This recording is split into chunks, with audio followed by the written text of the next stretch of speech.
तो दोस्तों मैं सुजीत पांडे आप सभी का बहुत बहुत स्वागत करता हूं ऑल एग्जाम गाइड गुरु के यूट्यूब चैनल पर। दोस्तों आज आपके लिए जो टेस्ट लेकर आए हैं प्रैक्टिस सेट, यहां पर हम आपके लिए पॉलिटी के क्वेश्चंस लेकर आए हैं। ये पॉलिटी के क्वेश्चन 50 एमसीक्यू हैं इसमें, और बहुत ही शानदार छांटे गए एक एक चुनिंदा एमसीक्यू हैं। दोस्तों आपको बता दूं, इसमें से यदि आप 30 नंबर लेकर आते हैं, 30 क्वेश्चन सही करते हैं, तो आपकी तैयारी बहुत ही अच्छी चल रही है। पूरा वीडियो ज़रूर देखना है। 50 क्वेश्चन के 50 क्वेश्चन लगाइए और 30 नंबर लाने की कोशिश कीजिए। एग्जाम पास में आ गए हैं। बीच बीच में मैं आपसे कुछ सरप्राइज क्वेश्चन पूछूंगा, उनके आंसर कमेंट बॉक्स में ज़रूर दीजिएगा। वीडियो को करते हैं स्टार्ट। पहला क्वेश्चन ये रहा आपकी स्क्रीन पर। पहले प्रश्न में आपसे पूछा गया है, भारतीय संविधान के किस अनुच्छेद के तहत लोकसभा में अनुसूचित जातियों और जनजातियों के लिए आरक्षण है? जो एसटी एससी का आरक्षण है वो इनमें से किस अनुच्छेद में है? 330, 332, 222 या 345? तो एसटी एससी के लिए आरक्षण है आपका अनुच्छेद ऑप्शन नंबर ए से आंसर हो जाएगा 330 में। क्वेश्चन नंबर 2 देख लेते हैं। क्वेश्चन नंबर 2 में आपसे क्या पूछा गया है? इसमें आपसे पूछा गया है कि अंडमान निकोबार द्वीप समूह का न्याय क्षेत्र किस न्यायालय की देखरेख में आता है? पोर्ट ब्लेयर में बंबई हाई कोर्ट की सर्किट बेंच, पोर्ट ब्लेयर में कलकत्ता हाई कोर्ट की सर्किट बेंच, पोर्ट ब्लेयर में मद्रास हाई कोर्ट की सर्किट बेंच, या फिर पोर्ट ब्लेयर में सुप्रीम कोर्ट हाई कोर्ट की सर्किट बेंच?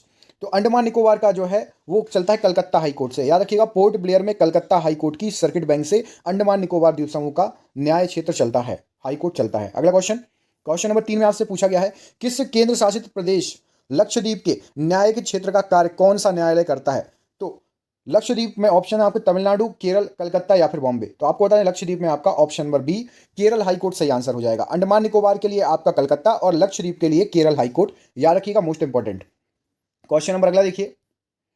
क्वेश्चन नंबर 4 में पूछा गया कि सुप्रीम कोर्ट के जजों की संख्या को कौन बदल सकता है? ऑप्शन है आपका राष्ट्रपति आदेश करके, कानून द्वारा, संसद, सुप्रीम कोर्ट की अधिसूचना द्वारा या केंद्र सरकार की अधिसूचना द्वारा। तो जजों की संख्या में ऑप्शन नंबर बी संसद जो है कानून लाकर बदल सकती है सुप्रीम कोर्ट में जजों की संख्या। क्वेश्चन नंबर 5 देख लीजिए। सुप्रीम कोर्ट के मुख्य न्यायाधीश के रूप में कार्य करने के लिए व्यक्ति को उच्च न्यायालय में कम से कम कितने वर्ष तक काम करना चाहिए? तो यदि आपको सुप्रीम कोर्ट में जाना है, हाई कोर्ट में कितने साल काम करना पड़ेगा? ऑप्शन है 10 साल, 12 साल, 15 साल या 20 साल। तो यहां पर सही आंसर हो जाएगा आपका कम से कम 10 साल हाई कोर्ट में काम किया हो तब आप बन सकते हो। क्वेश्चन नंबर 6 देखिए।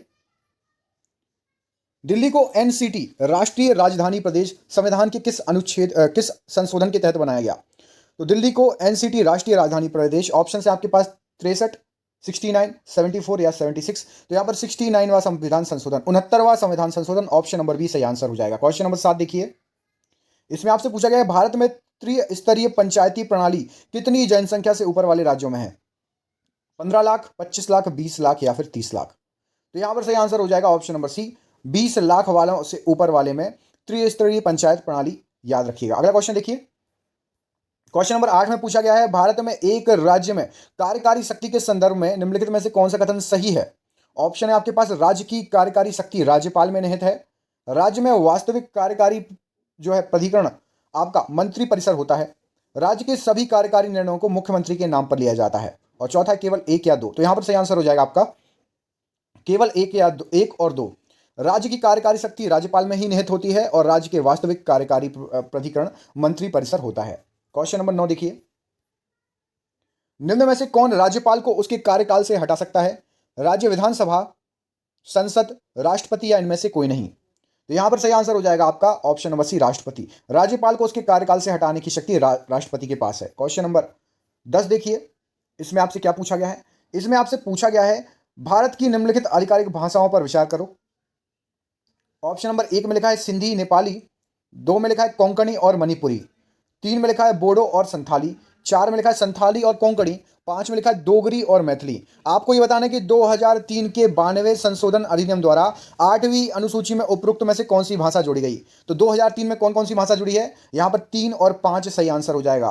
बोडो, संथाली, डोगरी और मैथिली, ये 4 भाषाएं जोड़ी गई हैं 2003 में। अगला क्वेश्चन देखिए।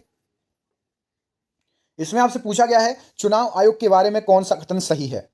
तो यहां पर मैं आपको सीधे सही वाला कथन बता देता हूं। यहां पर ऑप्शन नंबर बी सही है। इसमें 6 साल का कार्यकाल रखने वाले सदस्यों का समावेश होता है, बाकी सभी कथन गलत हैं। ठीक है, अगला क्वेश्चन देखिए।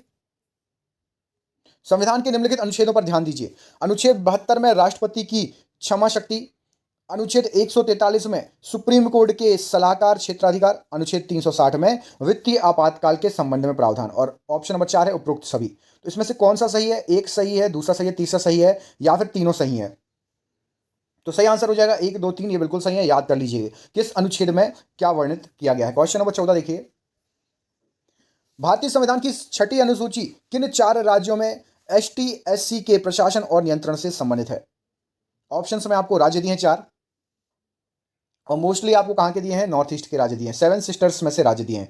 तो यहां पर असम, मेघालय, त्रिपुरा और मिजोरम, ऑप्शन नंबर बी सही आंसर हो जाएगा। ठीक है, अरुणाचल प्रदेश और नागालैंड शामिल नहीं है इनमें। असम, मेघालय, त्रिपुरा, मिजोरम। ठीक है, चलिए अगला क्वेश्चन देखें। अगला क्वेश्चन ये रहा आपकी स्क्रीन पर। भारत के संविधान के निम्नलिखित अनुसूची में कौन सा राज्य बनाने के लिए संशोधित किया गया है? बताइए। पहली अनुसूची, दूसरी अनुसूची, तीसरी अनुसूची, चौथी अनुसूची। नया राज्य बनाने के लिए किस अनुसूची में दिया है? तो यहां पर सही आंसर हो जाएगा अनुसूची 1 में ही नए राज्यों का गठन दिया हुआ है। अगला क्वेश्चन देखिए, भारत का संविधान भारत के सुप्रीम कोर्ट को केंद्र और राज्यों के बीच विवादों का निर्णय किस क्षेत्र के तहत लेने का अधिकार देता है?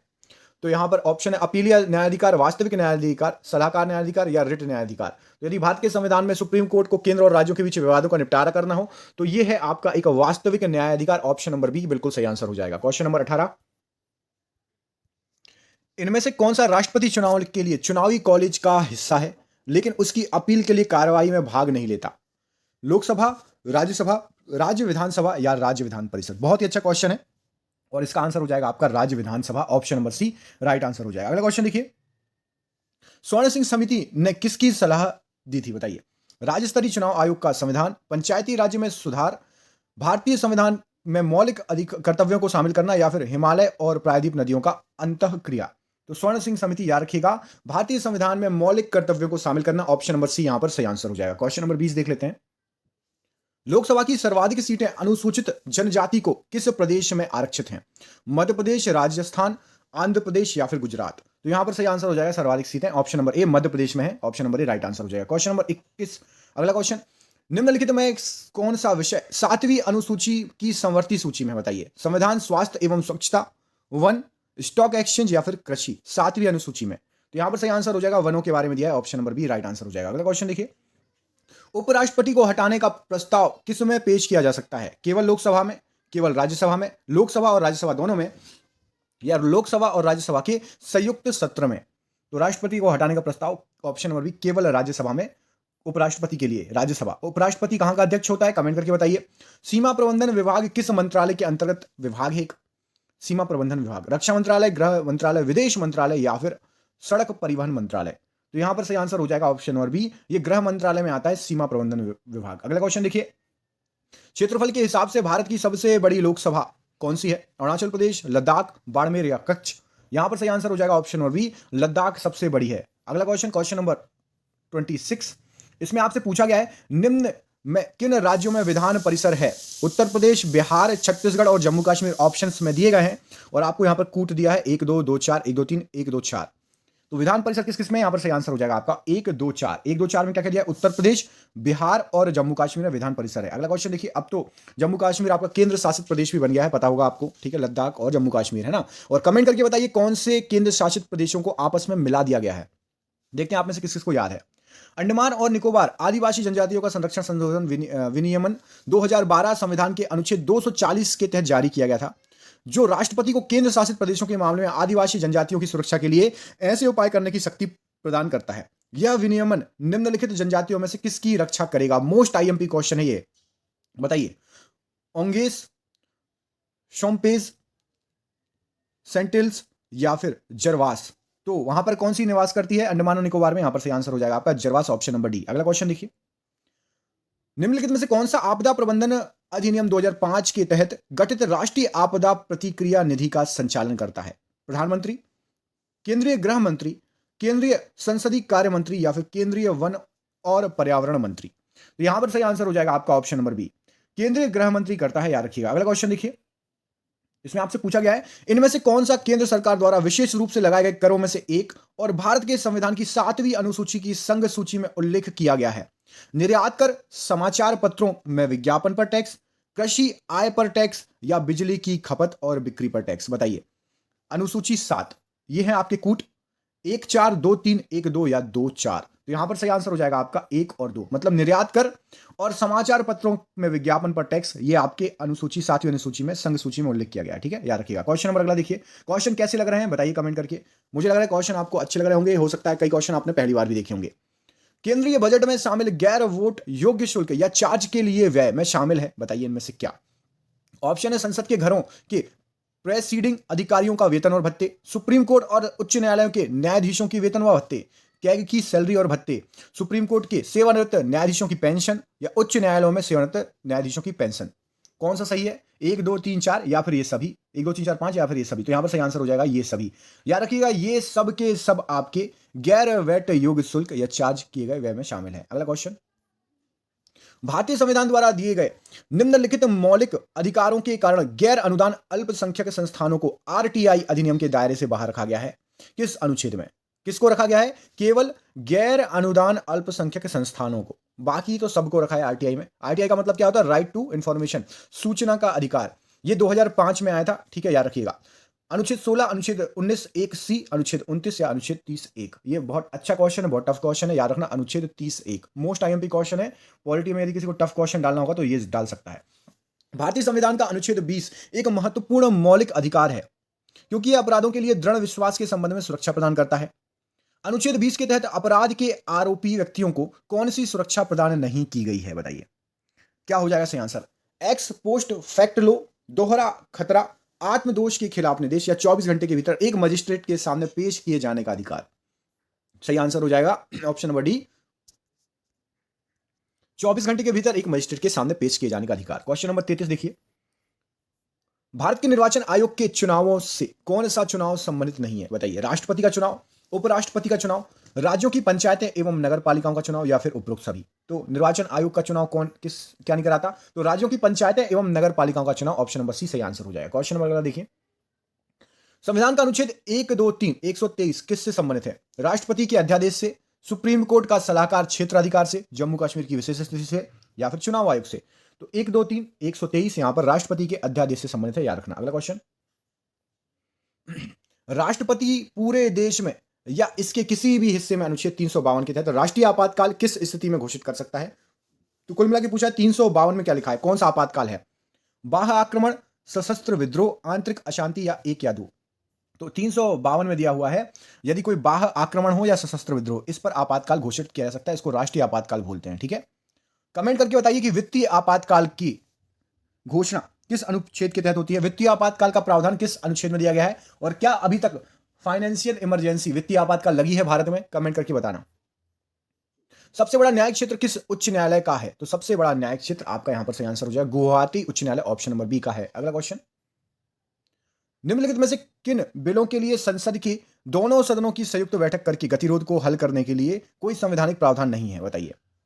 तो यहां पर सही आंसर हो जाएगा ऑप्शन नंबर 2 और 3, मतलब आपका धन विधेयक और संविधान संशोधन विधेयक। अगला क्वेश्चन देखिए, प्रधानमंत्री कार्यालय पीएमओ के बारे में कौन सा असत्य है? यह एक संवैधानिक संस्था है, यह प्रधानमंत्री के लिए एक कर्मचारी एजेंसी है, इसे एक विभाग की स्थिति दी गई है, या इसके अंतर्गत कोई संलग्न या अधीनस्थ कार्यालय नहीं है। तो पीएमओ जो है यह एक संवैधानिक संस्था है, प्रधानमंत्री कार्यालय, ऑप्शन नंबर ए बिल्कुल सही आंसर हो जाएगा। अगला क्वेश्चन देखिए, संविधान की कई प्रमुख विशेषताएं जैसे कि संघीय संरचना, प्रांतीय स्वायत्तता, एक द्विवार्षिक केंद्रीय विधायिका और शक्तियों को अलग करने का सिद्धांत, ये सब चीजें कहां से ली गई हैं? 1928 की नेहरू रिपोर्ट से, भारत शासन अधिनियम 1919 से, भारत शासन सरकार अधिनियम 1935 से, भारत स्वतंत्रता अधिनियम 1947 से। ये सभी चीजें ली गई हैं। आपका option number C, GOI government of India act 1935, option number C सही आंसर हो जाएगा। अगला क्वेश्चन देखिए, निम्न में से कौन सी भाषा संविधान की 8वीं अनुसूची में नहीं है? फारसी, संस्कृत, काश्मीरी, नेपाली। 8वीं अनुसूची में यहां पर ऑप्शन नंबर ए फारसी भाषा नहीं है। क्वेश्चन नंबर 41 देख लेते हैं, निम्नलिखित में से संविधान का कौन सा भाग संशोधित नहीं किया जा सकता? प्रस्तावना, राज्य के नीति निर्देशक सिद्धांत, मौलिक अधिकार या फिर न्यायिक समीक्षा। ऑप्शन नंबर डी न्यायिक समीक्षा को संशोधित नहीं किया जा सकता। क्वेश्चन 42, भारतीय संविधान में संशोधन का प्रस्ताव किस देश के संविधान से लिया गया है? जर्मनी, दक्षिण अफ्रीका, स्पेन या फिर इटली। तो संशोधन का प्रस्ताव ऑप्शन नंबर बी दक्षिण अफ्रीका से लिया गया है। राज्यसभा के बारे में कौन सा कथन असत्य है? राज्यसभा में 12 सदस्य प्रधानमंत्री द्वारा मनोनीत किया जाता है। राज्यसभा के 1/3 सदस्य 2 वर्ष में सेवानिवृत्त हो जाते हैं। राज्यसभा भंग नहीं हो सकती। राज्यसभा का सभापति उपराष्ट्रपति होता है। तो यहां पर एक असत्य है, वो है आपका ऑप्शन नंबर ए। राज्यसभा में 12 सदस्य प्रधानमंत्री द्वारा जो है मनोनीत किए जाते हैं। याद रखिएगा, राज्यसभा में राष्ट्रपति ही सदस्यों को, राज्यसभा चाहे लोकसभा, राष्ट्रपति ही मनोनीत कर सकता है, प्रधानमंत्री के हाथ में नहीं है। भारत की संसद में कौन कौन होते हैं? लोकसभा राज्यसभा मंत्रिपरिषद, लोकसभा राज्यसभा प्रधानमंत्री, या लोकसभा राज्यसभा और राष्ट्रपति? सही आंसर है लोकसभा, राज्यसभा और राष्ट्रपति, इनको मिला के बनती है संसद। क्वेश्चन नंबर अगला देखिए। शिक्षक अधिकार अधिनियम 2009 में गरीबों को 25 पीसी मुक्त सीटों का आदेश दिया गया है, जिसमें भारत के निम्नलिखित स्कूल शामिल हैं। केवल सरकारी स्कूल, केवल प्राइवेट स्कूल, सरकारी प्राइवेट दोनों, सरकारी स्कूल, अनुदानित प्राइवेट स्कूल, बिना अनुदानित प्राइवेट स्कूल। तो यहां पर सरकारी स्कूल, अनुदानित स्कूल और बिना प्राइवेट अनुदानित सभी स्कूल शामिल है, याद रखिएगा। अगला क्वेश्चन देखिए, निम्नलिखित पर ध्यान दीजिए। पहला है भारत का मुख्य न्यायाधीश, सुप्रीम कोर्ट के अन्य मुख्य न्यायाधीश। राष्ट्रपति उपरोक्त दोनों में से किसकी नियुक्ति के लिए सर्वोच्च न्यायालय के न्यायाधीशों से परामर्श कर सकते हैं? बताइए, राष्ट्रपति इनमें से किसकी नियुक्ति के लिए सर्वोच्च न्यायालय के न्यायाधीशों से परामर्श लेगा? बताइए, ये आपके ऑप्शंस 1, 2 या फिर इनमें से कोई नहीं। तो यहां पर सही आंसर हो जाएगा 1 और 2। दोनों के परामर्श के लिए सर्वोच्च न्यायालय से राष्ट्रपति न्यायाधीशों से परामर्श ले सकता है। अगला क्वेश्चन देखिए, काफी लंबा है। क्या लिखा है? भारत का संविधान लोगों को विभिन्न राज्यों में व्यापार, वाणिज्य और आवागमन का अधिकार प्रदान करता है। हालांकि इस प्रावधान के बावजूद भारत में एक राज्य भारत के अन्य राज्यों से माल के आयात पर कर लगाने के लिए कानून बना सकता है, बशर्ते अन्य राज्य में भी ऐसा ही कर लगा हो। राज्य ऐसा कर बना सकता है या नहीं, इसका निर्धारण कौन करता है? राज्य, संसद, राष्ट्रपति या फिर प्रधानमंत्री? सही आंसर हो जाएगा राष्ट्रपति करता है ना। नहीं तो पता चले मध्य प्रदेश ने उत्तर प्रदेश पे अच्छा खासा कर लगा दिया, उत्तर प्रदेश लगाने आए तो बोलने लगे, तो भाई ये राष्ट्रपति के हाथ में है ये सब चीजें। निम्नलिखित पर ध्यान दीजिए, लोकसभा, राज्यसभा और विधानसभा सदस्य। तो राज्यसभा का सभापति इनमें से किसके मतों से चुना जाता है? तो राज्यसभा का सभापति लोकसभा और राज्यसभा, ऑप्शन नंबर यहां पर 4 सही आंसर हो जाएगा, के मतों से चुना जाता है। यह आपका आज का आखिरी क्वेश्चन।